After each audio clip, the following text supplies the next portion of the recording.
Hello friends, स्वागत है आप सभी का मेरे यूट्यूब चैनल पर। कैसे हो आप सब लोग? उम्मीद करती हूँ आप सब लोग बहुत ही अच्छे से होगे। तो वीडियो को स्टार्ट करने से पहले आप सब लोगों से यही बोलूँगी कि आप लोगों को अगर मेरे चैनल की इन्फॉर्मेशन सही लगती है तो चैनल को सब्सक्राइब ज़रूर करना, वीडियो को लाइक करना और शेयर करना। तो आज की इस वीडियो में मैं आप लोग को बताऊँगी कि नन्नू की जो बहन है, आप लोग समझ सकते हो कि उसको कितना ज़्यादा टॉर्चर किया जा रहा है इस टाइम पर। इतना उसको इन चीज़ों के बीच में फंसा दिया गया है कि वो बहुत ज़्यादा इस टाइम पर मेंटली डिस्टर्ब हो चुकी है। और उसने मतलब इतना फाइनल डिसीजन ले लिया अपनी लाइफ का कि आप लोग सोच भी नहीं सकते हो। क्योंकि जिस तरीके से प्रीतो भी चीज़ें सामने लेकर आ रही है, नन्नू भी चीज़ों को सामने लेकर आया है, तो इन सब चीज़ों के बीच में बहन को इतना ज़्यादा पीसा जा रहा है। और सब चीज़ों के बीच में यही बोला जा रहा है कि उसी ने सारी लड़ाइयाँ कराई हैं घर में।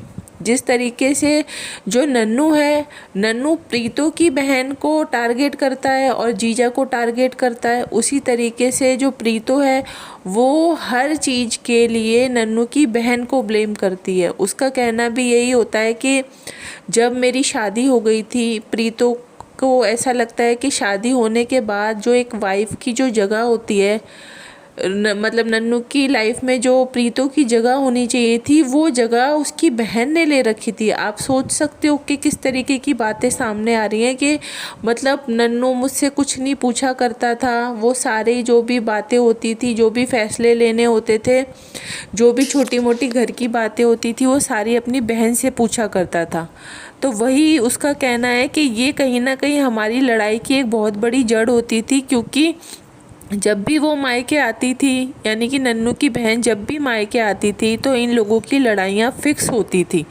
और ये सब चीज़ें देख के नन्नू की बहन को काफ़ी ज़्यादा बुरा लगता था। उसको ये लगता था कि मैं तो कुछ अच्छा क्वालिटी टाइम स्पेंड करने के लिए आती हूँ इन लोगों के साथ, लेकिन मेरी वजह से अगर इन लोगों के बीच में लड़ाइयाँ हो रही हैं तो फिर यहाँ आने का कोई मतलब ही नहीं बनता। दूसरी बात, उसके बच्चे को लेकर भी काफ़ी सारी बातें आती थी कि बच्चा जो है वो नन्नू के बच्चे का सामान यूज़ करता है, उसके टॉयज से खेलता है, उसके खाने पीने का चीज़ें ले लेता है। तो इतनी मतलब छोटी छोटी बातों का इतना बड़ा इशू बनाया जा रहा है सोशल मीडिया पर कि सुन के काफ़ी ज़्यादा ताज्जुब होता है। ठीक है।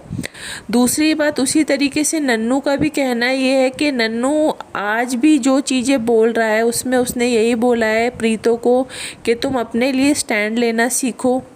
जिस तरीके से प्रीतो नन्नू की बहन को इंक्लूड करती है इन सब चीज़ों में, उसी तरीके से नन्नू भी इंक्लूड कर रहा है उसकी बहन को और भाई को कि तुम्हारे भाई बहन सिर्फ तुम्हें यूज़ कर रहे हैं।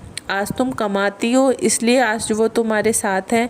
अगर तुम नहीं कमाती होती या आगने वाले टाइम में अगर तुम नहीं कमाओगी तो तुम्हारा साथ देने वाला कोई भी नहीं होगा। तुम्हारे को सिर्फ बेवकूफ़ बनाया जा रहा है और तुम बेवकूफ़ बन रही हो अपनी बहन और भाई की बातों में आकर।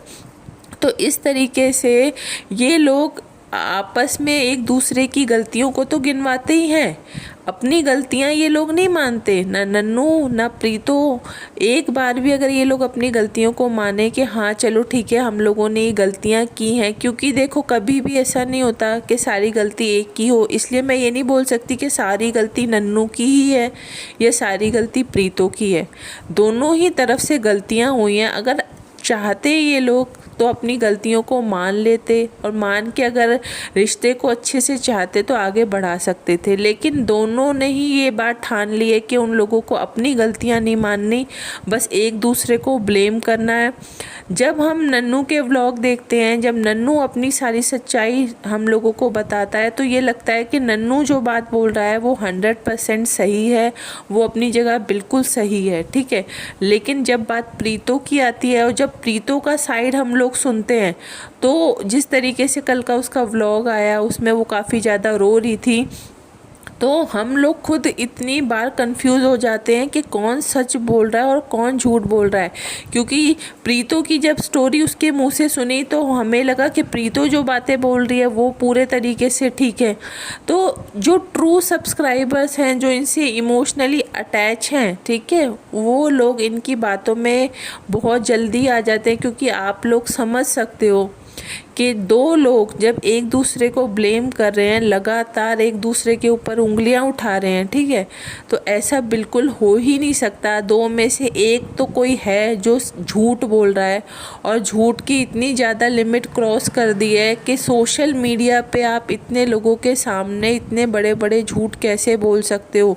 क्योंकि जब आप लोगों को पता है कि आप लोगों का केस अब कोर्ट में भी जा चुका है, ठीक है, अब कोर्ट में तो जो भी फैसले होते हैं सारे प्रूफ और सबूत के बल पर होते हैं, ठीक है। अब सोशल मीडिया पे तो ठीक है, आप दोनों अपनी अपनी साइड रख रहे हो, लोग देख रहे हैं और लोग जज भी कर रहे हैं, लोग समझ भी रहे हैं कि कौन सच बोल रहा है और कौन झूठ बोल रहा है। बट कोर्ट में आप लोग ये रोके या धोके या इस तरीके का झूठ बोल के आप लोग सोचो कि ऐसी चीज़ें चल जाएंगी, तो कोर्ट में ये सब चीज़ें नहीं चलती। और आप लोग इतना जिस तरीके से अपने पक्ष रख रहे हो दोनों, उन पक्षों को रखने से यहाँ पर सोशल मीडिया पर आप लोग दोनों, नन्नू का व्लॉग आता है जिसमें वो नन्नू रिप्लाई कर रहा है, प्रीतो का व्लॉग आ रहा है जिसमें प्रीतो रिप्लाई कर रही है, बहन का भी रिप्लाई के व्लॉग आ रहे हैं, भाई के भी रिप्लाई के व्लॉग आ रहे हैं। तो आप लोग इतने जो एक दूसरे को रिप्लाई दे रहे हो, सबसे पहले तो आप लोग एक चीज़ ये समझ जाओ कि जितने लोग आप लोग की वीडियोस देख रहे हैं, तो हम लोग सिर्फ देख के या और लोग देख के सिर्फ आप लोगों को जज कर सकते हैं कि आप लोगों में से कौन सही है कौन गलत है, ठीक है, और समझा भी सकते हैं।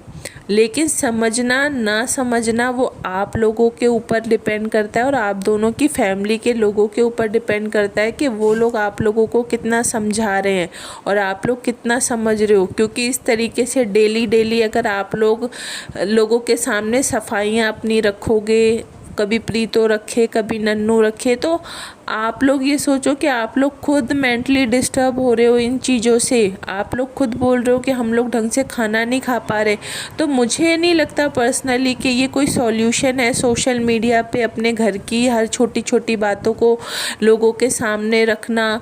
और इसमें आप लोग खुद की अपनी ही इंसल्ट करा रहे हो, क्योंकि फ़ैसला लोग नहीं करेंगे, फ़ैसला आपका जब कोर्ट के थ्रू, प्रोसेस के थ्रू जब सब चीज़ें चल रही हैं, तो फिर आप डेली डेली उस तरीके की बातें अगर लोगों के सामने लेकर आओगे, तो जो आप लोगों को पसंद करने वाले लोग हैं वो भी एक टाइम ऐसा आएगा वो खुद कंफ्यूज हो जाएंगे कि आखिरकार सच कौन बोल रहा है और झूठ कौन बोल रहा है।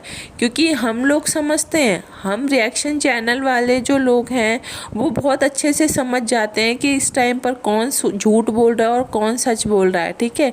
बट जो लोग नादान हैं, जिन लोगों को बहुत ज़्यादा, जो लोग आप लोगों से इमोशनली अटैच हो चुके हैं, वो आप लोग जब रोते हो तो उनकी आंखों में से भी आंसू आ जाते हैं, वो भी दुखी हो जाते हैं कि आप लोग दुखी हो। तो फिर आप डेली डेली उस तरीके की बात कर रहे हो, आप लोग अपने आप को भी परेशान कर रहे हो। तो बेहतर यही होगा। और आपकी वजह से नन्नू की बहन की इस टाइम पर क्या कंडीशन हो गई आप लोग समझ सकते हो कि उसका भी खुद का एक ससुराल है, छोटा बच्चा है, पति है, नौकरी है, सब चीज़ें देखना, मायके को देखना। अब उसने फाइनल डिसीजन यही ले लिया है कि उसको इतना ज़्यादा अगर इन लड़ाइयों के बीच में फंसाया जाएगा, तो अब वो यही सोच रही है वो कभी भी अपने मायके नहीं आएगी जब तक इनका मैटर सॉल्व नहीं हो जाएगा। क्योंकि इस तरीके की लड़ाइयों में उसको लगातार ये लोग बीच में फंसा रहे हैं और उसकी इमेज बहुत ज़्यादा ख़राब कर